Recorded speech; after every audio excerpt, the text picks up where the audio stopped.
Sir ಇದು RSS ಗೆ ಸಂಬಂಧಪಟ್ಟಂತೆ ಖರ್ಗೆ ಅವರು ನೋಡ್ರಿ ಏನಾಗ್ಯದ ಅಂತಂದ್ರೆ ಅವ್ರ ಬಗ್ಗೆ ನಾನು ನೇರವಾಗಿ ರಿಯಾಕ್ಟ್ ಮಾಡೋದಿಲ್ಲ. ನಾನು ಹಿಂದೂ ಹೇಳಿದ್ದು ನಿಮಗೆ. ಅವ್ರಿಗೇನದ ಡಿ ಕೆ ಶಿವಕುಮಾರ್ ನಂತರ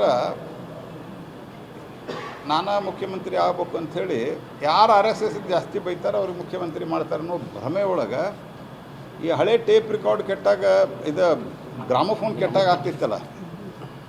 ಉದಾಹರಣೆಗೆ ನಾನಿನ್ನ ಮರೆಯಲಾರೆ ಅಂತ ಹಾಡಿತ್ತು ಅಂತ ಅದು ಹಚ್ಚಿದ್ದಂತ ತಿಳ್ಕೊರಿ. ಅದು ಮುಂದೆ ಹೋಗಲಿಲ್ಲ ಅಂದ್ರೆ ಅದು ಏನು ತಿರುಗೋದು ಇತ್ತಲ್ಲ, ಅದು ಮುಂದೆ ಹೋಗಲಿಲ್ಲ ಅಂತಂದ್ರೆ ಗ್ರಾಮೋಫೋನು ನಾನಿನ್ನ ಮರೆಯಲಾರೆ ನಾನಿನ್ನ ಮರೆಯಲಾರೆ ಅಂತ ಹಿಂಗೆ ಒಂದು 25, 30, 50 ಸರ್ತಿ ಹೇಳ್ಕೊತಾನೆ ಇರ್ತದೆ. ಹಾಗಾಗಿ ಅದು ಹಣೆ ಬರ.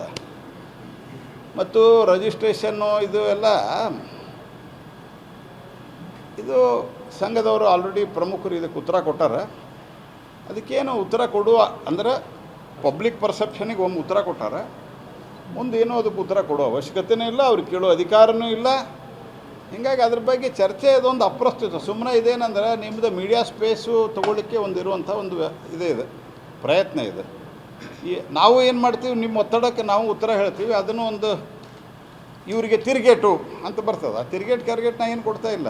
ಇಟ್ ಈಸ್ ಏನೂ ಮಾಡಲಿಕ್ಕಾಗೋದಿಲ್ಲ. ಭಾರತದ ಸಂವಿಧಾನದಲ್ಲಿ 100 ವರ್ಷದೊಳಗೆ ಈ ರೀತಿ ಅನೇಕ ರೀತಿಯ ಸುಪ್ರೀಂ ಕೋರ್ಟ್ವರೆಗೆ ಕ್ವಶನ್ ಆಗಿದೆ, ಎಲ್ಲವೂ ಕ್ಲಿಯರ್ ಆಗಿದೆ. ಪತ್ರ ಬರೆದಾರ ಇಷ್ಟ ಇರ್ತದೆ. ಅದು ಪತ್ರಕ್ಕೆ ಏನು ಅದಕ್ಕೆ ವ್ಯಾಲ್ಯೂ ಇಲ್ಲ. ಅದಕ್ಕೆ ಬಿಜೆಪಿದು ಒಂದು ನಾಯಕತ್ವ ವಿಚಾರದ ಪ್ರಶ್ನೆ ಆಗ್ತಾ ಇದೆ.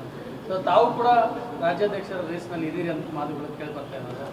ನಾನು ಮೊದಲಿಂದನೂ ಹೇಳಿದ್ದೇನೆ, ನಾನು ಯಾವ ರೇಸ್ದಲ್ಲೂ ಯಾವತ್ತೂ ಇರಲಿಲ್ಲ. ನಾನು ಹಿಂದೆ ರಾಜ್ಯಾಧ್ಯಕ್ಷ ಆದಾಗೂ ಸಹಿತ ಸನ್ಮಾನ್ಯ ರಾಜನಾಥ್ ಸಿಂಗ್ ಅವರು ರಾಷ್ಟ್ರೀಯ ಅಧ್ಯಕ್ಷರಿದ್ದರು. ಆ ಸಂದರ್ಭದಲ್ಲಿ ನನಗೆ ಅವ್ರು ಇದ್ದಕ್ಕಿದ್ದಂಗೆ ಒಂದು ದಿವಸ ಕರೆದು ಈ ಸದ್ಯಕ್ಕೆ ನೀ ಜವಾಬ್ದಾರಿ ತಗೋ ಅಂತ ಹೇಳಿದ್ರು. ಇಲ್ಲ, ನಾನಿಲ್ಲಿ MP ಆಗಿದ್ದೇನೆ, ನೀವು ಅಂದರೆ ರಾಜನಾಥ್ ಸಿಂಗ್ ಅವರು ರಾಷ್ಟ್ರೀಯ ಅಧ್ಯಕ್ಷರಾಗಿದ್ದರು. ನೀವು ಎಷ್ಟು ದಿವಸ ನನ್ನನ್ನು ಇಲ್ಲಿ ಇಟ್ಕೊಳ್ತೀರಿ, ಇಷ್ಟು ದಿವಸ ಇಲ್ಲೇ ಇರ್ತೀನಿ, ನನಗೆ ರಾಜ್ಯದ ರಾಜಕಾರಣದಲ್ಲಿ ಆಸಕ್ತಿ ಇಲ್ಲ ಅಂತ ಅವತ್ತೂ ಸ್ಪಷ್ಟಪಡಿಸಿದ್ದೆ. ಆದರೆ ಇಲ್ಲಿ ಪಾರ್ಟಿ ಆದೇಶ ತಗೋ ಅಂತ ಹೇಳಿದರು. ಈಗ ನಾನು ಕೇಂದ್ರದಲ್ಲಿ ಸನ್ಮಾನ್ಯ ನರೇಂದ್ರ ಮೋದಿ ಅವರ ನೇತೃತ್ವದಲ್ಲಿ ಕೆಲಸ ಮಾಡ್ತಾ ಇದ್ದೇನೆ. ಇಲ್ಲಿರುವ ನಾಯಕತ್ವ, ಇಲ್ಲಿ ಇರುವ ಅನೇಕ ನಾಯಕರು, ಈಗಿರುವ ಪ್ರೆಸಿಡೆಂಟು ಸೇರಿದಂತೆ ಅನೇಕ ನಾಯಕರು ಇಲ್ಲಿ ಸಕ್ಷಮ ಇದ್ದಾರೆ. ಪಾರ್ಟಿ ಯೋಗ್ಯವಾದ ತೀರ್ಮಾನವನ್ನು ತೆಗೆದುಕೊಳ್ತಾರೆ. ರಾಜ್ಯದ ನಾಯಕರು ಎಲ್ಲೊಂದು ಕಡೆ ಅಸಮಾಧಾನ ಸಂದರ್ಭದಲ್ಲಿ ತಮ್ಮ ಶಾಸಕರನ್ನು ವಿಶ್ವಾಸಕ್ಕೆ ತೆಗೆದುಕೊಳ್ಳಿ ವಿಫಲರಾದಂತೆ ನೋಡಿ. ಇದು ಯಾರು ಮೊದಲೇದು ಯಾರನ್ನು ವಿಶ್ವಾಸಕ್ಕೆ ತೆಗೆದುಕೊಳ್ಳೋದೇ ಇರೋದು ಪ್ರಶ್ನೆಯಲ್ಲಿ. ಇದ್ರೊಳಗೆ ಒಂದು ಸರ್ತೆ ಪಾರ್ಟಿಯಿಂದ ಆರಿಸಿ ಬಂದೀವಿ ಅಂತಂದಮೇಲೆ ಪಾರ್ಟಿ ಪರವಾಗಿ ಓಟ್ ಹಾಕ್ಬೇಕು. ಆಸೆ ಆಮಿಷಕ್ಕೆ ಬಲಿಯಾಗಿ ಓಟ್ ಹಾಕುವಂಥದ್ದು ಇದು ಒಳ್ಳೆಯದಲ್ಲ. ಹಾಗಾಗಿ ಇದು ವಿಶ್ವಾಸಕ್ಕೆ ತೆಗೆದುಕೊಂಡ್ರು ವಿಶ್ವಾಸಕ್ಕೆ ತೊಗೊಂಡ್ರೆ ಅವ್ರಿಗೋಗಿ ರಿಕ್ವೆಸ್ಟ್ ಮಾಡ್ಬೇಕಂತಿಲ್ಲ. ಇಲ್ಲ, ಪಾರ್ಟಿ ಮೇಲೆ ನೀವು ಆರಿಸಿ ಬಂದಿರಿ, ಪಾರ್ಟಿಗೆ ಓಟ್ ಹಾಕ್ಬೇಕಷ್ಟೇ.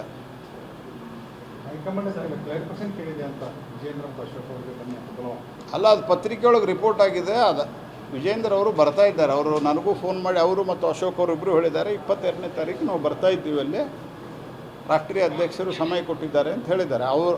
ಅವರಾಗೆ ಕರೆದಿದ್ದಾರಾ ಅಥವಾ ಇವರಾಗೆ ಹೋಗ್ತಿದ್ದಾರಾ ನನಗೆ ಗೊತ್ತಿಲ್ಲ. ಬಟ್ ನನಗಿಷ್ಟು ಗೊತ್ತಿದೆ, ರಾಷ್ಟ್ರೀಯ ನಾಯಕತ್ವವನ್ನು ಇದನ್ನು ಭಾಳ ಗಂಭೀರವಾಗಿ ಪರಿಗಣಿಸಿದೆ.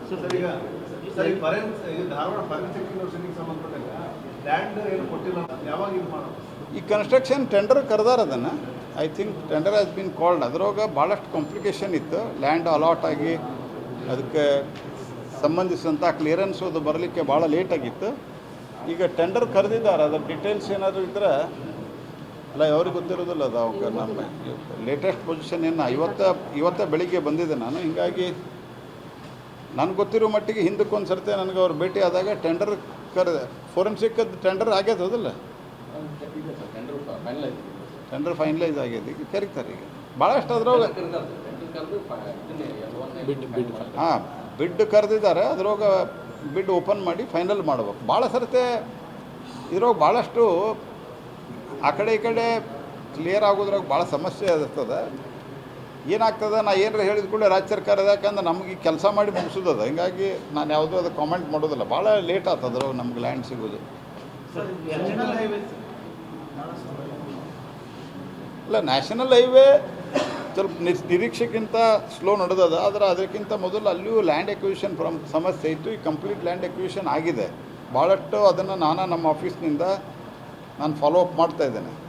ಯಾಕಂದರೆ ಅದನ್ನು ನಾವು ಆದಷ್ಟು ಶೀಘ್ರದಲ್ಲಿ ಅದನ್ನು ಸನ್ಮಾನ್ಯ ಪ್ರಧಾನಮಂತ್ರಿಗಳಿಂದನೇ ಅದನ್ನು ಡೆಡಿಕೇಟ್ ಮಾಡುವಂಥ ಒಂದು ವಿಚಾರ ಅದ. ಬಿಕಾಸ್ ಭಾಳ ಜನರ ಆಸ್ಪಿರೇಷನ್ ಇತ್ತದು. ಆ ಆಸ್ಪಿರೇಷನ್ನು ಅದು ಎಲ್ಲ ಕಡೆ 6 ಲೇನು 8 ಲೇನ್ ಆಗ್ಯದ, ಇಲ್ಲೂ ಮಾಡಬೇಕಂತ. ಅದರಲ್ಲಿ ತಾಂತ್ರಿಕ ತೊಂದರೆ ಭಾಳ ಇದ್ದು 2025 ತನಕ ಅದನ್ನು ಬೇರೆದವ್ರು ಕೊಟ್ಬಿಟ್ಟಿದ್ರು. ಅಂದರೆ ನಾವು ಶುರು ಮಾಡಿದ್ದೆ ಈಗ ಶುರು ಮಾಡಬೇಕಾಗ್ತಿತ್ತು ಕೆಲಸ. ಆದರೆ ಅವ್ರಿಗೆ ಕರೆದು ಮಾತುಕತೆ ಮಾಡಿ 2 ವರ್ಷ ಮೊದಲ ಪಕ್ಕದ ರಸ್ತೆಗಳನ್ನು ಮಾಡಲಿಕ್ಕೆ ಅವರಿಗೆ ಕನ್ವಿನ್ಸ್ ಮಾಡಿ, ಹಿಂದಿದ್ದಂಥ ಏನು ಅವರು ಕಾಂಟ್ರಾಕ್ಟರ್ ಇದ್ದರು ಅವರಿಗೆ ಕನ್ವಿನ್ಸ್ ಮಾಡಿ ನಾನು ಗಡ್ಕರಿಯವರು ಆವಾಗ ಸಾಕಷ್ಟು ಪ್ರಯತ್ನ ಮಾಡಿದ್ವಿ. ಮತ್ತು ಹಿಂದೆಲ್ಲೇ ಜಗದೀಶ್ ಶೆಟ್ಟರು ಅವರು ಇಲ್ಲೇ ಮಂತ್ರಿ ಇದ್ದಾಗ ಅವರು ಬಂದಿದ್ದರು, ನಾವು ಮೀಟಿಂಗ್ ಮಾಡಿದ್ವಿ. ಅದಾದ ನಂತರ ನಾನು ಭಾಳಷ್ಟು ಸರ್ತಿ 21 22 ಸಹಿತ ಅವ್ರನ್ನ ಗಡ್ಕರಿ ಅವ್ರ ಮುಂದೆ ಕರೆಸಿ ಒಪ್ಪಿಸಿದ್ವಿ. ಸೊ ಅದರ ಪ್ರಕಾರ ಈಗ ಆಲ್ಮೋಸ್ಟ್ ಒಂದು 70% 83% ಮುಗಿದಿದೆ. ಒಂದು ಇಟ್ಟು ಬ್ರಿಡ್ಜಿದ್ದು ಅದು ಮೇನ್ ವರ್ಕ್ ಅದ, ಅದನ್ನು ಮುಗಿಸ್ಲಿಕ್ಕೆ ಮೊನ್ನೆ ಒಂದು ವಿಡಿಯೋ ಕಾನ್ಫರೆನ್ಸ್ ಮಾಡಿ ಹೇಳಿದ್ದೀವಿ ನಾವು. ಈಗ ಅದನ್ನು ನಾವು ವಿಸಿಟ್ ಮಾಡ್ತೀವಿ.